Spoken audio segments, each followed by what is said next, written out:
যুদ্ধবিরতি কার্যকরের ৩.৫ মাসের বেশি সময় পেরিয়ে গেলেও গাজায় মানুষের দুর্ভোগ কমেনি। শীতের তীব্র ঠান্ডা, বৃষ্টি, অপুষ্টি আর চিকিৎসা সেবার অভাবে এখনও সেখানে মৃত্যুর ঘটনা ঘটছে। স্বাস্থ্য মন্ত্রণালয়ের হিসেবে শীত মৌসুম শুরুর পর থেকে গাজায় অন্তত 10 শিশু হাইপোথার্মিয়ায় মারা গেছে। টানা 2 বছরের ইসরায়েলি হামলায় গাজা এখন ধ্বংসস্তূপ। সেই ধ্বংসের পাশেই অস্বাস্থ্যকর পরিবেশে তাঁবুতে বাস করছেন ঘরহারা লাখো ফিলিস্তিনি, থাকছেন গাদাগাদি করে। যুদ্ধবিরতি কার্যকরের 3.5 মাস পেরিয়েছে, তবে তাদের অবস্থার কোনো উন্নতি হয়নি।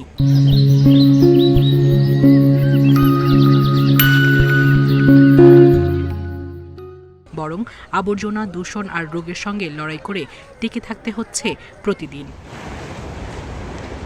শীতের বৃষ্টি ও তীব্র ঠান্ডার সঙ্গে প্রবল বাতাসে ক্ষতিগ্রস্ত তাঁবু, প্রাকৃতিক দুর্যোগের সঙ্গে যুক্ত হয়েছে ক্ষুধা, ওষুধের অভাব ও বিশুদ্ধ পানির সংকট।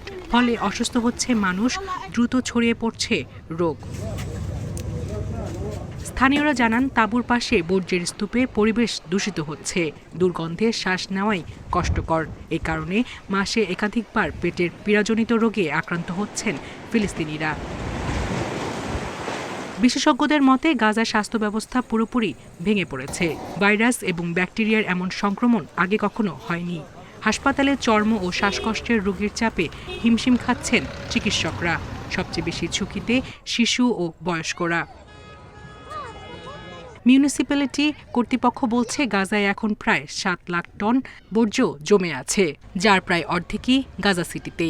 বিপুল এই বর্জ্য স্বাস্থ্য ও পরিবেশের জন্য মারাত্মক হুমকি। ইসরায়েলের অব্যাহত অবরোধ ও পুনর্বাসন কার্যক্রম ব্যাহত হওয়ায় পরিষ্কার পানি, স্বাস্থ্যসেবা ও নিরাপদ আশ্রয় পাওয়া ফিলিস্তিনের জন্য বড় চ্যালেঞ্জ। সায়রা খান, ইন্ডিপেন্ডেন্ট নিউজ।